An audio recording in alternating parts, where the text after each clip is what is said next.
Margaret Beaufort always wore a black cloak and kneeled counting rosary beads for hours in the royal chapel. The nobility believed this widow only knew how to read scriptures and had no ability to threaten the court's army. They did not know she turned this exact chapel into a transit point for gold and silver to feed the rebel force. She used cash to bribe a series of generals and arranged power marriages right in front of the king. She forced her final husband not to deploy troops, commanding him to wait for the perfect chance to stab the royal army in the back on the battlefield. Her life went from surviving a traumatic childbirth at age 13 inside the cold stone walls of Pembroke Castle to becoming the head of a ruthless spy network that overthrew the York dynasty. Margaret Beaufort was born on May 31, 1443, at Bletsoe Castle in Bedfordshire. She was the only legitimate child of John Beaufort, Duke of Somerset, and Margaret Beauchamp. Through her father, she descended from John of Gaunt, one of the sons of King Edward III. That connection placed royal blood in her family, but it also came with a serious legal problem. John of Gaunt had fathered the Beaufort children with Catherine Swynford before the couple married. The children were later legitimized by both the church and Parliament. However, when Henry IV confirmed their legitimacy, he added a clause barring the Beaufort line from inheriting the crown. The legality of that restriction would later be debated, but its political meaning was clear. Margaret belonged to a family close enough to the royal line to be useful, but also close enough to be considered dangerous. Her father's career collapsed shortly after her birth. John Beaufort had been given money and authority by Henry VI to lead a military expedition in France during the final stages of the 100 Years' War. The campaign failed badly. He returned to England without the victories expected of him. He faced accusations of incompetence, misuse of royal money, and possibly treason. The king refused to receive him at court. In May 1444, John Beaufort died suddenly. Margaret was not yet 1 year old. Later accounts have suggested that he took his own life. The reason may have been practical as much as personal. A nobleman convicted of treason could lose his lands to the crown.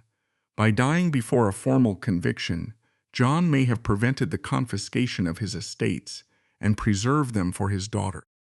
Whatever the exact circumstances, his death changed Margaret's position immediately. She became one of the richest young heiresses in England. Her inheritance included valuable estates in several counties, along with rents, agricultural income, and the rights attached to land ownership. Yet, in 15th century England, wealth did not give a young girl independence. It made her a target. Under the system of royal wardship, the crown gained control over the property and marriage of an underage heir whose father had died. The king could assign or sell that wardship to another nobleman. The guardian could collect income from the child's estates, influence the child's education, and arrange a marriage that benefited his own family. Henry VI granted Margaret's wardship to William de la Pole, Duke of Suffolk, one of the most powerful men at court. Suffolk quickly arranged a marriage or formal betrothal between Margaret and his son, John de la Pole. Margaret was still a child. The precise timing and legal status of the union remain uncertain, but its purpose was obvious. If the arrangement survived, the de la Pole family would gain access to the Beaufort fortune. Margaret later rejected this marriage and insisted that Edmund Tudor was her first true husband. Her position was understandable. She had been too young to consent, and the arrangement had been made entirely for political and financial reasons. Suffolk's fall from power soon ended it. He was impeached, exiled, and killed at sea in 1450. A few years later, Henry VI dissolved the union. Although adults were already deciding her future, Margaret's childhood at Bletsoe gave her an education that later became one of her greatest advantages. Her mother raised her among older half-siblings and ensured that she was taught the skills expected of a noblewoman. Margaret became fluent in French. She learned to manage a household and developed a strong interest in books, music, and intellectual life. She enjoyed chess and card games, and later built a substantial personal library. Her education did not make her free, but it gave her tools.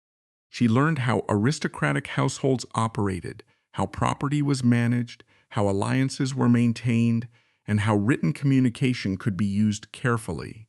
These abilities would be essential when she later had to protect her son across borders and under hostile governments. In 1453, Henry VI transferred Margaret's wardship to his maternal half-brothers, Edmund and Jasper Tudor. The Tudor brothers were the sons of Catherine of Valois, the widow of Henry V, and her second husband, Owen Tudor. They were closely connected to the Lancastrian court, but did not possess a strong, independent claim to the throne. On November 1, 1455, 12-year-old Margaret married Edmund Tudor, Earl of Richmond, who was about 24. The marriage united Margaret's wealth and royal ancestry with the Tudor family's loyalty to Henry VI. It also placed her firmly within the Lancastrian political network, just as England was moving towards civil war. The marriage was not arranged for companionship. It served property and dynastic interests. Under English law, a husband could control the lands of his wife. If the marriage produced a living child, his rights over the income could become even stronger. Edmund therefore had a clear financial reason to secure an heir as quickly as possible. Margaret was physically immature, but Edmund consummated the marriage. She became pregnant at the age of 12. Even by medieval standards, this was unusually young. Noble girls could be married early, but families often delayed consummation until they were older. In Margaret's case, that caution was ignored. While she was pregnant, the political situation in Wales deteriorated. The Wars of the Roses had begun, dividing the English nobility between supporters of the Lancastrian king, Henry VI, and the Yorkist opposition. Edmund Tudor was captured by Yorkist forces and imprisoned at Carmarthen Castle.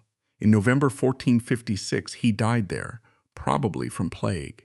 Margaret was now 13 years old, 7 months pregnant, and widowed. She was in a region affected by war, without her husband's protection, and with her property still vulnerable. She turned to Edmund's brother, Jasper Tudor, who brought her to Pembroke Castle. Inside that fortress on January 28, 1457, Margaret went into labor. The birth was prolonged and dangerous. Her body was not fully developed, and the child was large. She survived, and so did her son, Henry Tudor, but the physical damage was permanent. Margaret never had another child. The importance of that fact cannot be overstated. Henry was not simply her first son. He was her only child and the sole continuation of her direct line. Margaret's future position, her family's survival, and eventually her political purpose became tied to him.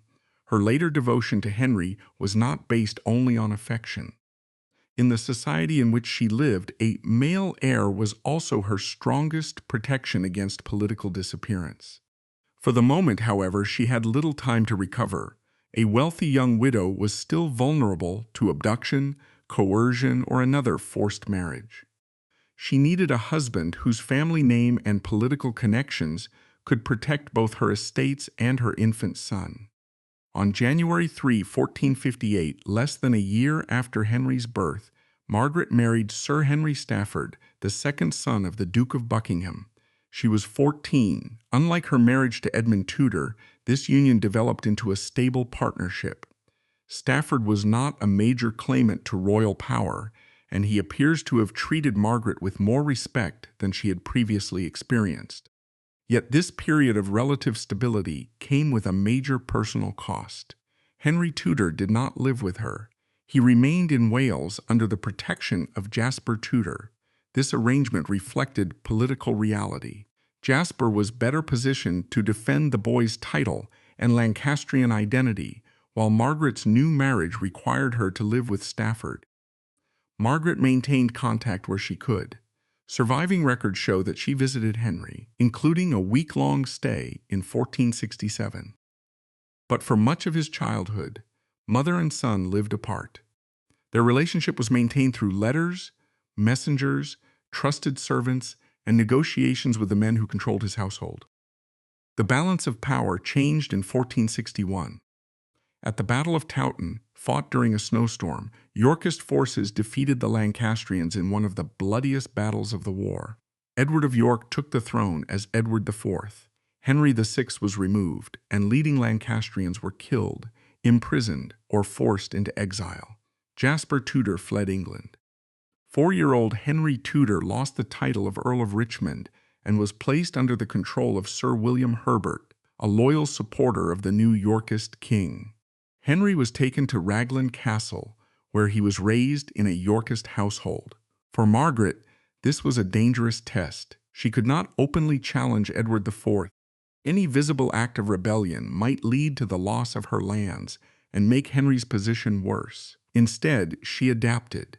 She communicated politely with the Herbert family and worked within the new political order to preserve access to her son.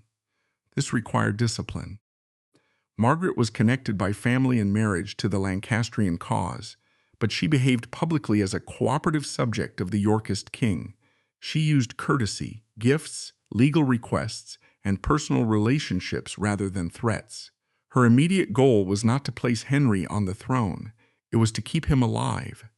Then the war changed again.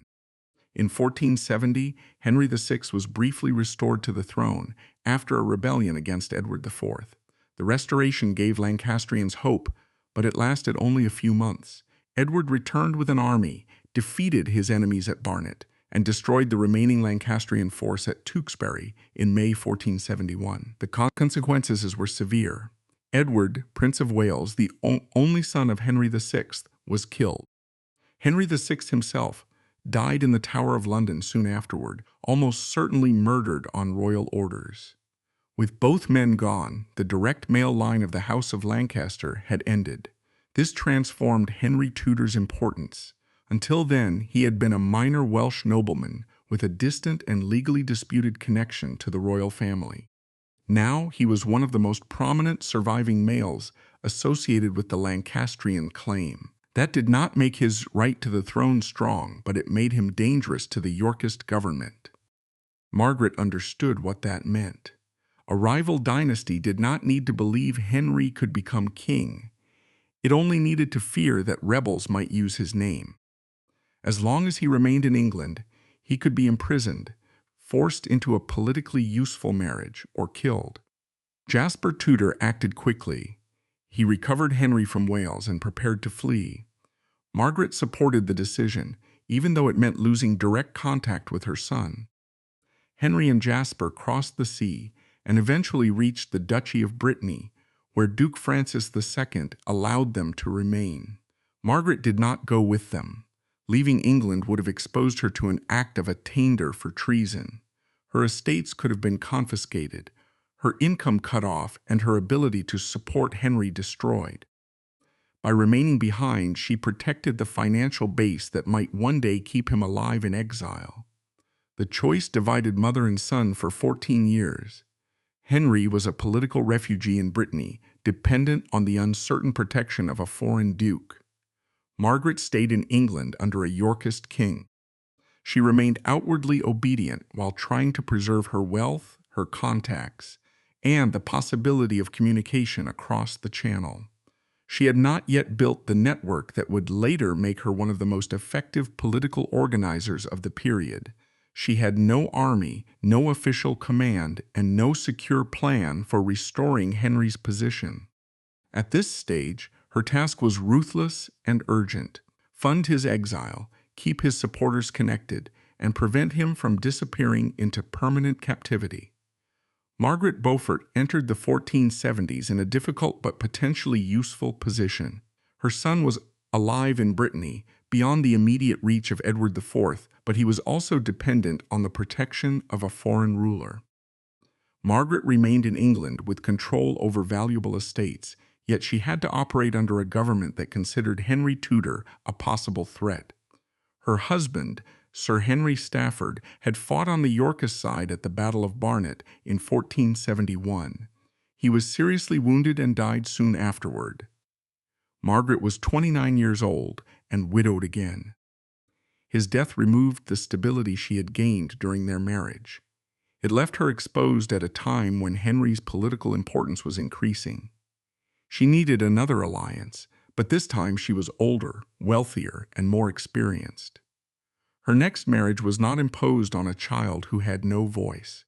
It was a calculated decision made by a woman who understood the political value of a husband's name, military power, and access to court. In June 1472, Margaret married Thomas Stanley. Stanley was one of the most powerful nobles in northern England. His family controlled large estates, numerous retainers, and a substantial private military force. He had survived repeated changes of government because he rarely committed himself too early. He supported the side most likely to preserve his position and avoided unnecessary sacrifice when the outcome remained uncertain. This made him useful to Margaret. He was not a devoted Lancastrian, but she did not need him to be one. She needed protection, access, and room to operate. A man known for caution and political flexibility was less likely to expose himself by openly destroying his wife's interests. The marriage resembled a political partnership more than a conventional union. Margaret negotiated control over her own property. Her estates produced the revenue needed to maintain her household, reward loyal servants, communicate with Henry, and finance political activity. She could not allow those resources to disappear into her husband's control. The exact legal arrangements were unusual for the period. Married women normally lost much of their independent legal identity under the doctrine of coverture. Their husbands controlled property, contracts, and financial decisions. Margaret worked around those restrictions with settlements designed to preserve her income and protect the Beaufort estates. This financial independence became the foundation of her political work. Margaret could not publicly raise troops for Henry. She could not send open letters discussing rebellion.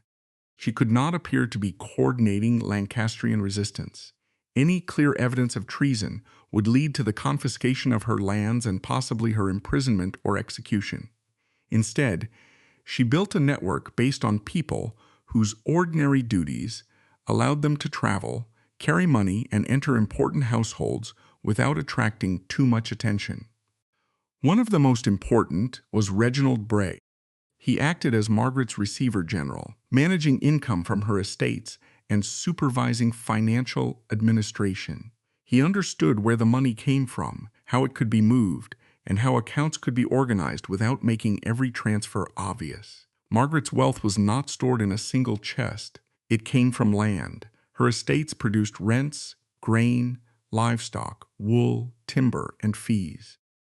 These resources had to be sold, exchanged, or converted into portable forms of value. Bray worked with merchants and agents who could transform estate income into cash, credit, or bills of exchange. Money could then be sent across the Channel through commercial networks that already connected England with France and the Low Countries. A payment made through a merchant did not always look like political funding. It could be recorded as a debt, a purchase, or a private transfer. Another important figure was Christopher Urswick, Margaret's chaplain. Priests moved between noble households, churches, and religious communities with fewer restrictions than known political agents. A cleric carrying letters or money could claim that he was traveling for confession, pilgrimage, study, or church business. Urswick became a trusted courier. He could carry written instructions, but verbal messages were often safer. A spoken message left no document to seize. A courier could memorize names, locations, and instructions, deliver them, and return without carrying physical evidence. Dr. Lewis of Caerleon also became part of Margaret's circle. As a physician, he had access to people and places that might have been closed to an ordinary messenger. Illness provided an accepted reason to enter private chambers, religious sanctuaries, and noble residences. These men did not form a modern intelligence service with fixed offices and formal ranks. Their value came from personal loyalty, professional cover, and overlapping responsibilities. Financial management, religious service, medical access, and political communication could all support the same objective: That objective remained the survival of Henry Tudor. His position in Brittany was never secure. Duke Francis II sheltered him, but Brittany faced pressure from both France and England. Henry was useful as a bargaining tool. The Duke could protect him, threaten to release him, or negotiate over his future depending on wider diplomatic interests. In 1476, Edward IV reached an agreement with Francis II for Henry's return to England. The English king presented the plan as a possible reconciliation. Henry might be restored to favor and married into the Yorkist family. Such promises were difficult to trust. Once Henry returned, he would be under Edward's control and could be imprisoned or eliminated whenever politically convenient. English representatives took custody of Henry at St. Malo. He was preparing to leave Brittany when his supporters intervened. According to the outline of Margaret's operations, intelligence reached her network in time for a warning to be sent. Henry then claimed to be seriously ill. The supposed illness delayed his departure. During that delay, his allies removed him from English custody and brought him into the sanctuary of a church. Whether every detail of the illness was planned exactly in advance cannot be established with complete certainty, but the broader result is clear. Henry escaped extradition and remained in Brittany. Margaret's information network had helped prevent the Yorkist government from gaining control of him. The incident also showed how fragile his safety was. A foreign ruler's promise could change quickly. A few days of diplomatic pressure might be enough to place Henry on an English ship. Margaret, therefore, had to maintain constant communication and respond rapidly to developments she could not directly control. During these years, she also worked to improve Henry's standing inside England. She communicated with former Lancastrians, dissatisfied Yorkists, members of the clergy, and nobles who feared the concentration of royal power. Not all of them supported Henry as king. Some simply wanted him preserved as a political option. Margaret understood that a weak claimant could become stronger if the ruling dynasty divided itself. For most of Edward IV's reign, that possibility remained limited. Edward had taken the throne by force, but he had also defeated his enemies, produced sons, and established a functioning court. Henry Tudor remained in exile with a disputed claim through the Beaufort line. Then Edward IV died unexpectedly in April 1483. His eldest son, Edward V, was 12 years old. The government should have passed into a minority administration until he was old enough to rule.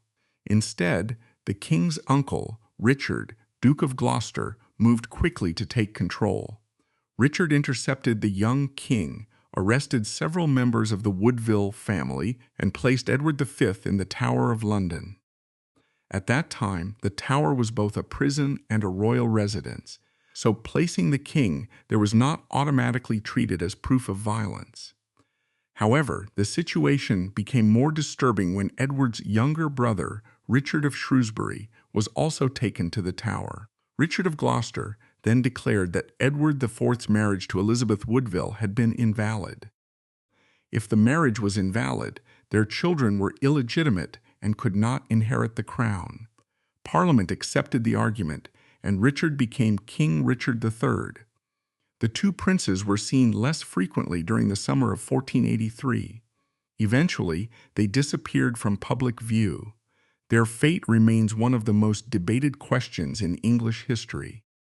Richard III had custody of them, controlled the Tower, and benefited directly from their removal. However, no surviving document records an order for their deaths, and no account from the period provides a fully reliable description of what happened. Margaret Beaufort was later drawn into popular theories about the princes. Some writers claim that she arranged their murder to clear a path for Henry Tudor. That theory has serious problems. Margaret did not control the Tower. She had no command over its guards, no official access to the princes, and no government authority. Henry's claim was also too weak for the deaths of the boys alone to make him king. Even after their disappearance, several Yorkist heirs remained ahead of him in hereditary terms. The disappearance did, however, create a political crisis that Margaret could use. Many Yorkists had supported Richard as protector of the young king. They became uneasy when he took the crown for himself. The disappearance of the princes deepened suspicion.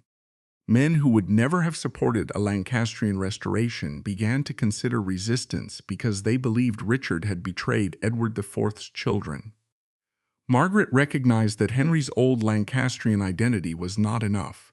If he returned only as the heir of a defeated faction, he would struggle to attract broad support. He needed a connection to the Yorkist royal line. The strongest available connection was Elizabeth of York, the eldest daughter of Edward IV, and Elizabeth Woodville.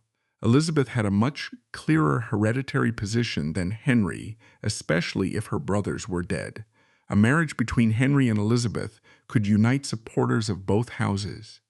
Former Lancastrians could follow Henry. Yorkists hostile to Richard could support Elizabeth's rights through him. Margaret sent Dr. Lewis of Caerleon to Westminster Abbey, where Elizabeth Woodville had taken sanctuary with her daughters. Sanctuary protected them from immediate arrest, but they remained surrounded by guards and dependent on negotiations with Richard's government. The physician had a credible reason to enter. His medical role allowed him to pass through barriers that would have stopped an openly political messenger. He carried Margaret's proposal to the former queen. Henry Tudor would promise to marry Elizabeth of York if he defeated Richard and became king. In return, Elizabeth Woodville would encourage her supporters to join the movement against Richard III. For both women, the arrangement was practical. Margaret needed Yorkist legitimacy. Elizabeth Woodville needed a political force capable of challenging Richard. Her sons had disappeared, her relatives had been arrested or killed, and her daughters' futures were uncertain.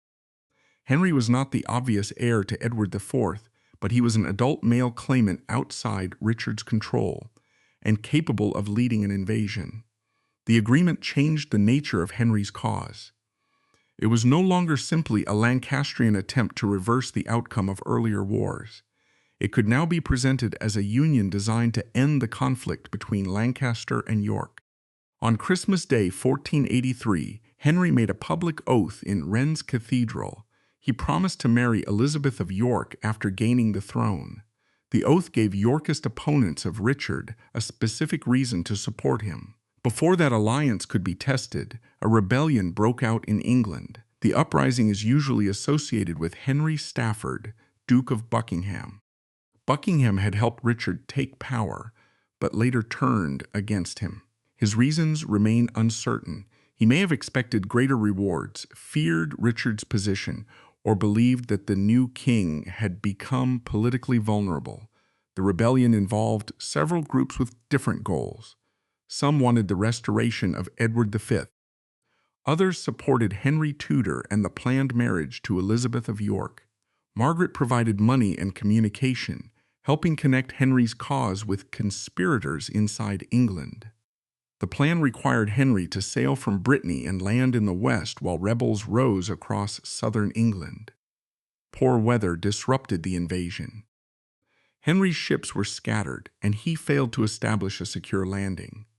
Inside England, Richard's government reacted quickly. Buckingham's forces were blocked by flooding and lost momentum. He was betrayed, captured, and executed. Other rebels fled or were arrested. Henry returned to Brittany without entering England. The failure exposed Margaret's role. Richard III knew that she had supported the conspiracy. Under normal circumstances, the punishment could have been fatal. She had financed a rebellion against the king and promoted an exiled claimant.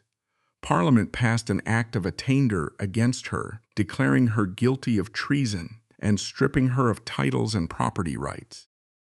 Yet Richard did not imprison her in the Tower or order her execution. Thomas Stanley remained too powerful to ignore.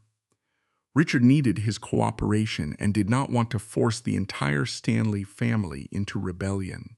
He therefore adopted a compromise. Margaret's estates were transferred into Stanley's control, and he was ordered to keep her under strict supervision. Officially, she had lost her independence. Her movements were restricted, her correspondence was watched, and her husband was responsible for preventing further conspiracy. In practice, the arrangement was less secure than Richard believed. Stanley had no interest in destroying his wife's network if doing so reduced his own options. He could obey the king publicly while allowing some communication to continue. Margaret's servants, clerics, financial agents, and household contacts remained in place. Her revenues had not disappeared from the family's reach. The failed rebellion had shown that Henry could not win through a scattered uprising. The next attempt would require better coordination, a more secure foreign base, stronger support inside England, and a clear decision from the Stanley family at the critical moment. Margaret was now legally condemned, politically confined, and watched by the king she intended to remove. Henry remained in exile after a failed invasion. Their first major attempt had collapsed. But the alliance with Elizabeth of York survived, and so did the network linking Margaret to her son. After the failure of the 1483 rebellion, Margaret Beaufort and Henry Tudor had to rebuild their position carefully. Richard III remained king. Henry was still in exile, and many of the men who had supported the earlier conspiracy had been executed, imprisoned, or forced to flee. Henry also faced a new problem in Brittany. Duke Francis II had protected him for years, but the Duke was under growing pressure from France and England. Richard III understood that Henry's continued freedom was dangerous. If Henry could be captured and returned to England, the threat might be ended without another battle. Margaret's network helped Henry avoid this outcome.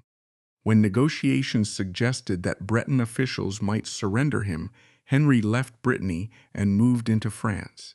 The French government saw value in supporting an enemy of Richard III.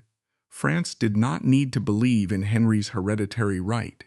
It only needed to believe that helping him would weaken the English king. By 1485, Henry had secured enough money, ships, mercenaries, and political support to attempt another invasion. His army was still small. It consisted mainly of English exiles, Welsh supporters, and French troops provided for the expedition. He could not defeat Richard by military strength alone. His success depended on gaining support after landing and on convincing important English nobles not to fight for the king. The Stanley family was central to this calculation. Thomas Stanley, Margaret's husband, held one of the largest private military forces in England. His brother, Sir William Stanley, also commanded a substantial body of troops. Both men had served Richard III, but neither had given him complete loyalty. Richard knew they were unreliable. To control Thomas Stanley, he kept Stanley's eldest son, Lord Strange, as a hostage. The message was clear. If the Stanley family betrayed the king, Strange could be killed. Margaret continued to communicate with her husband and with Henry. The exact content of every message is unknown, but the political objective is clear. Henry needed the Stanleys either to join him or to remain neutral until the decisive moment. Margaret's marriage had placed her at the center of the only military alliance capable of changing the balance of power. In early August 1485, Henry landed at Milford Haven in Wales. He arrived with only a few thousand men. His route through Wales was a calculated choice. His Tudor ancestry gave him local connections, and Jasper Tudor had spent years building support in the region. Henry presented himself as a leader returning from exile to remove a tyrant. He also emphasized his promise to marry Elizabeth of York. This allowed him to appeal not only to Lancastrians, but also to Yorkists who believed Richard had usurped the throne and possibly murdered Edward IV's sons. As Henry marched east, more supporters joined him. The increase was useful, but it did not remove the difference between his forces and Richard's royal army. Richard had access to experienced soldiers, royal officers, artillery, and the resources of the state. The armies met near Market Bosworth on August 22, 1485. Richard's force was larger and better equipped. Henry had limited battlefield experience and relied heavily on commanders who had fought in continental wars. The Stanley armies positioned themselves nearby, but did not initially join either side. Their refusal to declare themselves created uncertainty for both armies. Richard could not safely commit all his forces, while thousands of Stanley troops remained on the edge of the field. Henry could not know whether his stepfather would support him, remain neutral, or attack him. Richard attempted to force a decision. He threatened to execute Lord Strange unless Thomas Stanley joined the royal army. According to later tradition, Stanley answered that he had other sons. Whether he used those exact words is uncertain, but he did not move to support Richard. The battle began without the Stanleys. Henry placed much of the tactical command in the hands of John de Vere, Earl of Oxford, an experienced Lancastrian commander. Oxford organized Henry's smaller force into a compact formation, reducing the risk that it would be surrounded. Richard's troops attacked, and the fighting became confused on the wet ground. Richard then saw an opportunity to end the battle directly. Henry was moving with a relatively small bodyguard, possibly attempting to reach the Stanleys. Richard gathered his household cavalry and charged toward him. The attack nearly succeeded. Richard's force broke through Henry's defenders. Henry's standard-bearer was killed, and several men around him fell. For a brief period, the entire invasion depended on whether Henry could survive the direct assault. At that moment, Sir William Stanley committed his troops against Richard. The Stanley intervention changed the battle immediately. Richard's cavalry was struck before it could withdraw or reorganize.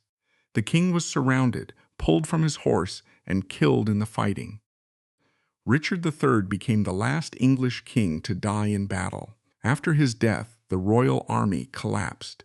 Henry's supporters recovered the crown and presented it to him on the battlefield. He was proclaimed King Henry VII. Margaret Beaufort's long effort had reached its central objective. Her son, who had spent 14 years in exile and possessed a disputed hereditary claim, now controlled the kingdom. Yet winning the battle did not automatically secure the dynasty. Henry remained vulnerable. He had defeated Richard by force, but many Yorkist nobles still possessed better blood claims. He needed to make his kingship appear legal, stable, and independent of his marriage to Elizabeth of York. Henry therefore dated the beginning of his reign to August 21, one day before Bosworth. This meant that anyone who fought against him on August 22 could technically be treated as a traitor fighting against the lawful king. The decision allowed Henry to punish selected opponents and confiscate estates while claiming that he was enforcing the law rather than simply taking revenge. He was crowned on October 30, 1485. Only after his coronation and the recognition of his title by Parliament did he proceed with the promised marriage. Henry married Elizabeth of York in January 1486. The union combined the symbols of Lancaster and York and gave the new dynasty a stronger public foundation. Their marriage later produced the Tudor rose, a political emblem joining the red rose of Lancaster with the white rose of York. Margaret's position also changed immediately. During Henry's first parliament, her act of attainder was reversed. Her lands, titles, and legal rights were restored. More importantly, Henry granted her the legal position of a feme sole. Under ordinary English common law, a married woman's legal identity was largely absorbed into that of her husband. She usually could not control property independently, sign many contracts in her own name, or bring legal action without her husband's involvement.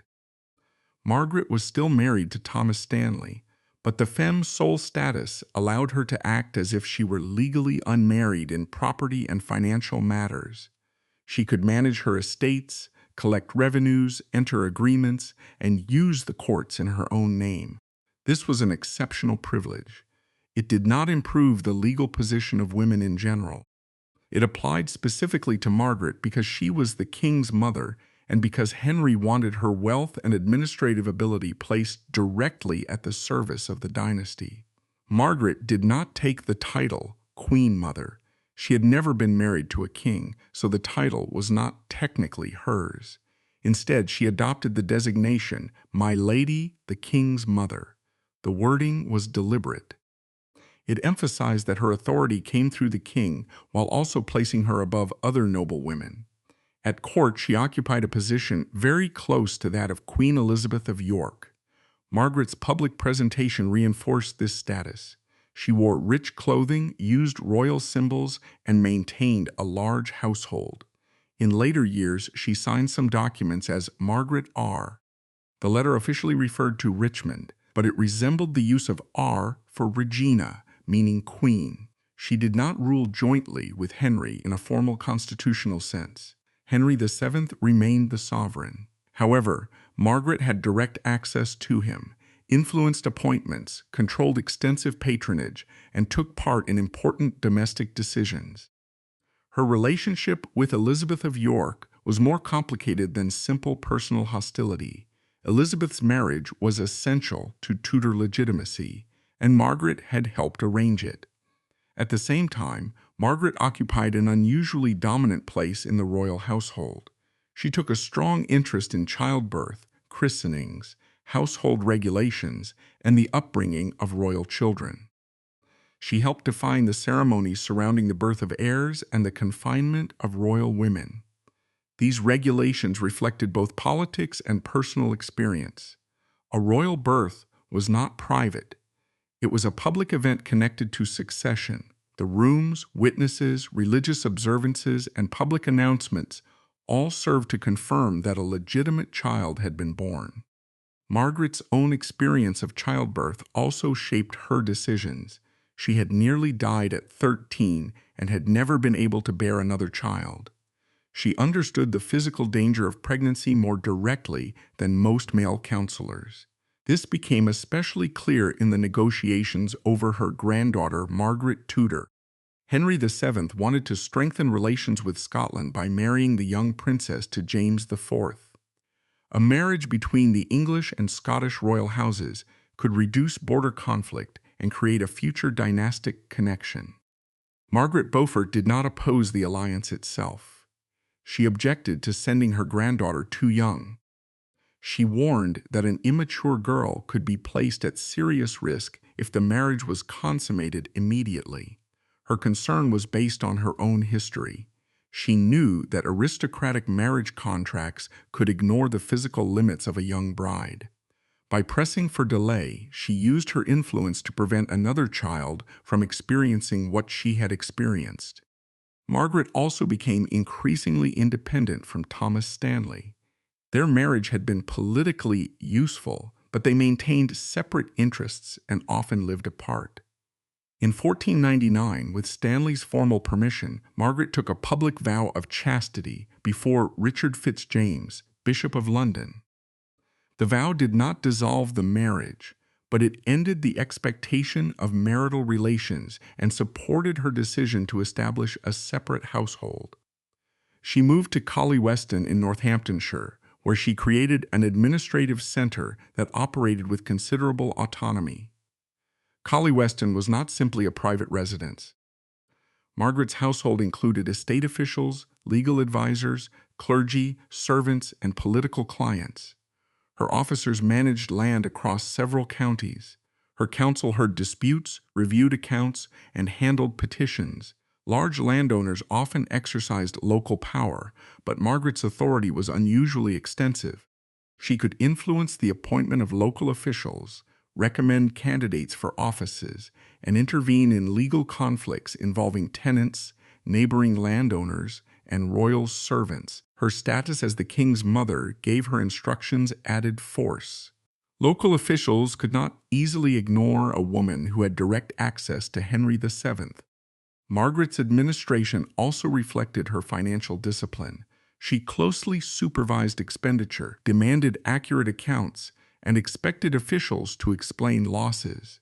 Her wealth supported charity and education, but it was managed through a structured system rather than irregular personal generosity. Margaret attended services frequently, maintained chaplains, supported monasteries and churches, and followed demanding devotional routines. Her faith appears to have been genuine.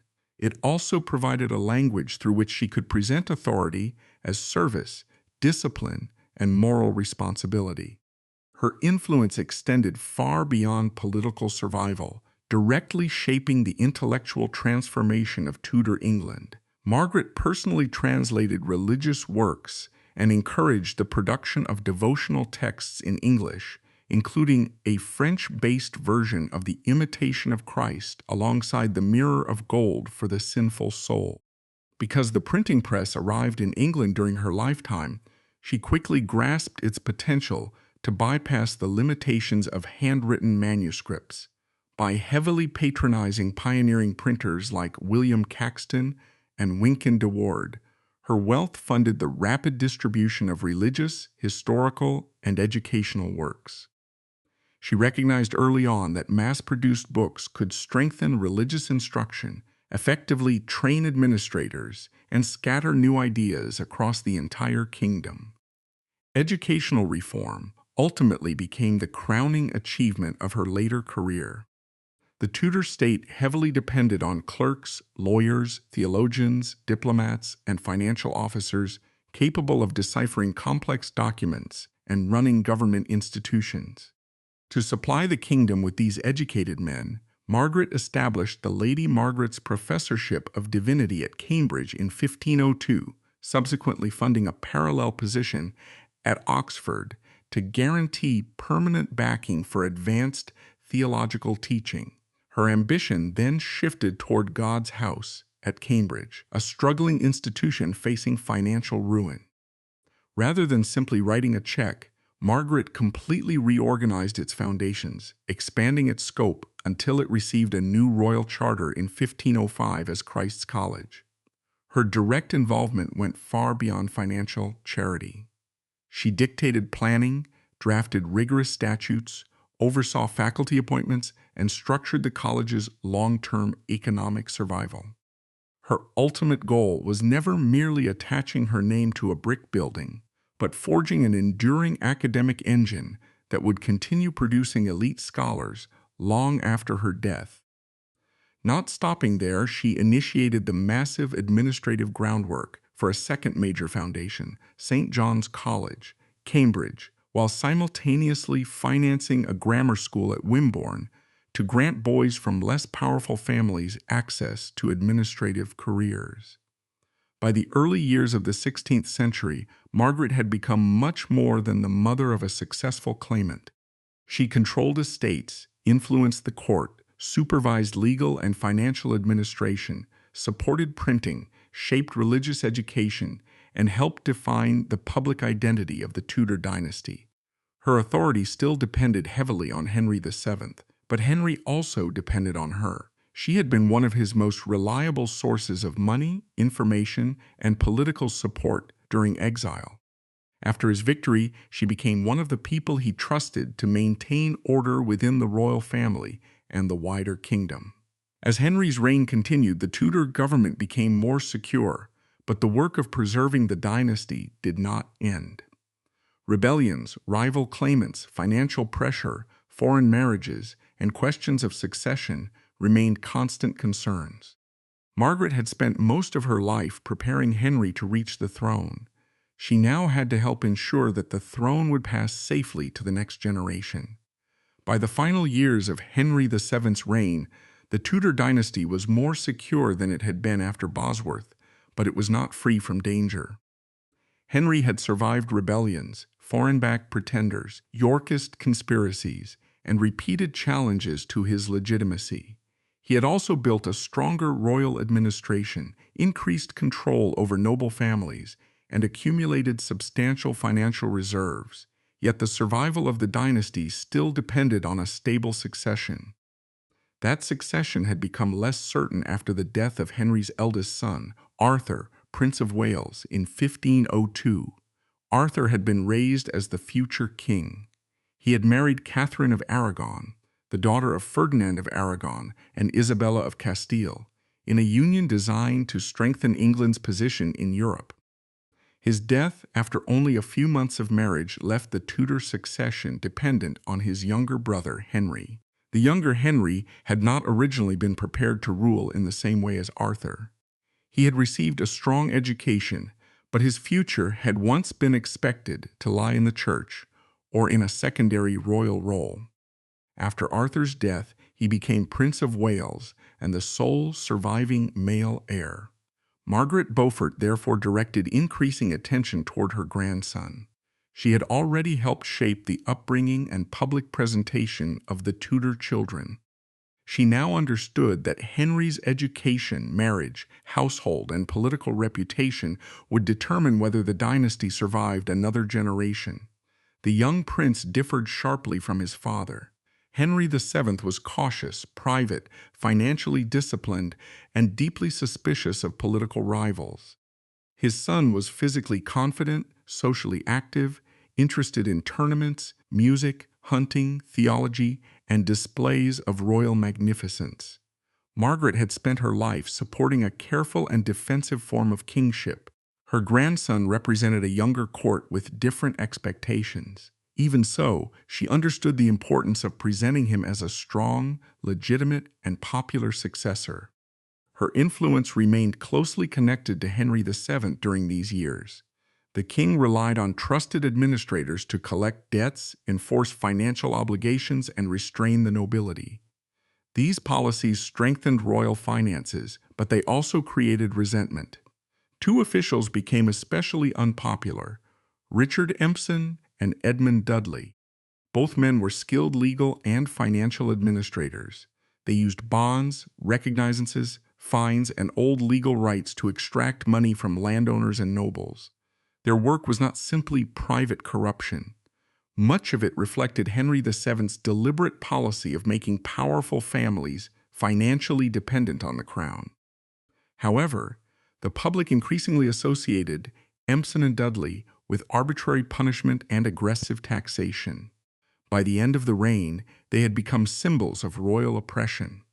Margaret was aware that the transition to a new king would require more than a coronation. The government needed to separate the young Henry from the least popular features of his father's rule.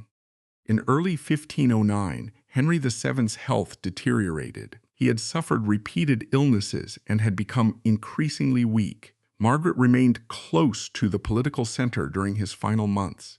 On April 21, 1509, Henry VII died at Richmond Palace. For Margaret, the death was both personal and political. Henry was the child she had nearly died giving birth to. He was the son she had protected through exile, and the ruler whose victory had defined most of her adult life. But there was little time for private mourning. A royal death created a dangerous interval. The old king was dead, and the new king had not yet been crowned. Rival factions could attempt to influence the succession. Orders had to be issued, officials secured, royal residences controlled, and the treasury protected. Henry VII had named Margaret as the principal executor of his will. This placed her at the center of the transition. She worked with leading counselors to ensure that the 18-year-old Henry VIII inherited the throne without serious opposition. Proclamations were issued, loyalty was secured, and arrangements were made for the burial of the dead king and the coronation of the new one. Margaret also helped organize Henry VII's funeral. The ceremony had to communicate continuity.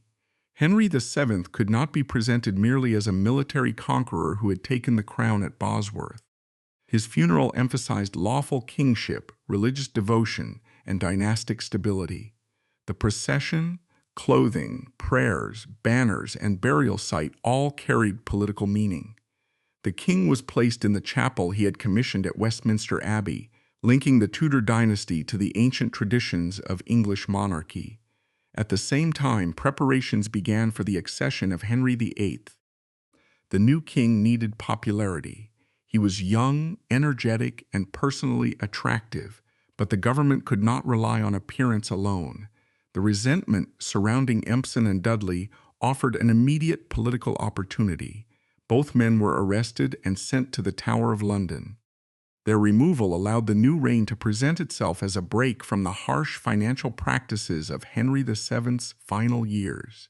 The arrests satisfied many nobles and landowners who had feared or hated them. The legal case against the two officials was weak. They had largely acted under royal authority. Nevertheless, they were charged with treason, convicted, and later executed. Margaret's precise role in deciding their fate cannot be reconstructed in every detail. However, she was deeply involved in the transition and understood the political usefulness of their arrest. Punishing them transferred public anger away from the monarchy and onto two officials who could no longer defend themselves through the authority of the dead king. This was consistent with the political methods Margaret had used throughout her life. Stability came first. Individuals could be sacrificed when the survival of the dynasty required it. She also helped confirm the marriage between Henry VIII and Catherine of Aragon. After Arthur's death, Catherine had remained in England while negotiations continued over her future. At different times, Henry VII considered marrying her himself or arranging her marriage to the younger Henry. The union required a papal dispensation because Catherine had been married to Henry's brother. Catherine maintained that her marriage to Arthur had never been consummated, an argument that later became central to the crisis surrounding Henry VIII's first marriage. In 1509, however, the marriage appeared politically sensible. It preserved the alliance with Spain, gave the new king an experienced and well-connected queen, and avoided the diplomatic embarrassment of sending Catherine home after years in England. Henry VIII and Catherine were married on June 11, 1509. Their joint coronation followed on June 24 at Westminster Abbey. Margaret attended the ceremonies despite her age and declining health. She was 66, and the physical demands of court ritual were considerable. The coronation required long religious services, formal processions, public appearances, and a large banquet. For Margaret, the event represented the completion of a political project that had begun before Henry Tudor's exile. Her son had founded the dynasty. Her grandson had now inherited it without battle, rebellion, or disputed election. The Tudor crown had passed from one generation to the next. Shortly after the coronation, Margaret became seriously ill. Some later accounts associated the illness with food eaten during the coronation celebrations, possibly signet. The exact cause cannot be established. She may have suffered from an infection, complications related to age, or an existing illness worsened by the ceremonies. She withdrew to the deanery at Westminster Abbey. Bishop John Fisher, one of her closest religious advisors, remained with her. Fisher had served Margaret for years and later spoke publicly about her character, discipline, charity, and intellectual interests. Margaret died on June 29, 1509, 5 days after the coronation, and 1 day after Henry VIII's 18th birthday. Her death ended an extraordinary life that had covered one of the most unstable periods in English history. She had been born during the final phase of the 100 Years' War. Her childhood had taken place under Henry VI. She had lived through the Wars of the Roses, the Yorkist seizure of the throne, the destruction of the Lancastrian royal line, the exile of her son, the rule of Richard III, Bosworth, and the establishment of the Tudor monarchy. Few people had survived so many changes of government while preserving both wealth and influence. Margaret was buried in Henry VII's Lady Chapel at Westminster Abbey. Her tomb was designed by the Italian sculptor Pietro Torrigiano, who also worked on the tomb of Henry VII and Elizabeth of York. The bronze effigy shows Margaret lying in prayer. Her clothing reflects her status, but the image does not present her as a queen. It emphasizes piety, dignity, and dynastic importance. The face of the effigy was modeled closely on her actual appearance, probably with the help of a death mask. It preserves the features of an elderly woman rather than presenting an idealized young figure. The humanist scholar Erasmus composed the Latin inscription for her tomb. The epitaph praised her as the mother of Henry VII, the grandmother of Henry VIII, and a major supporter of religion and learning. This description reflected the way many contemporaries remembered her. Margaret's educational foundations formed the most visible part of her long-term legacy. Christ's College continued to develop after her death. St. John's College, which she had planned and funded, was established by her executors. Both institutions became important centers of teaching and scholarship. The Lady Margaret professorships of divinity at Oxford and Cambridge also survived. They supported theological study during a period of major religious change. Margaret could not have known how quickly England's religious world would be transformed after her death. Her grandson Henry VIII would later break with Rome, dissolve monasteries, and create a royal church independent of papal authority. Several institutions and religious practices Margaret had supported would face pressure or destruction during the Reformation. Her own religious beliefs were firmly rooted in late medieval Catholicism. She supported masses, priests, devotional reading, religious houses, and traditional forms of charity. At the same time, her support for education and printing contributed to developments that extended beyond the religious system she knew. Printed books increased access to theology, scholarship, administration, and debate. Universities trained men who later participated in both Catholic reform and Protestant change. Her legacy, therefore, cannot be limited to one religious faction. Her foundations became part of the intellectual structure of Tudor England.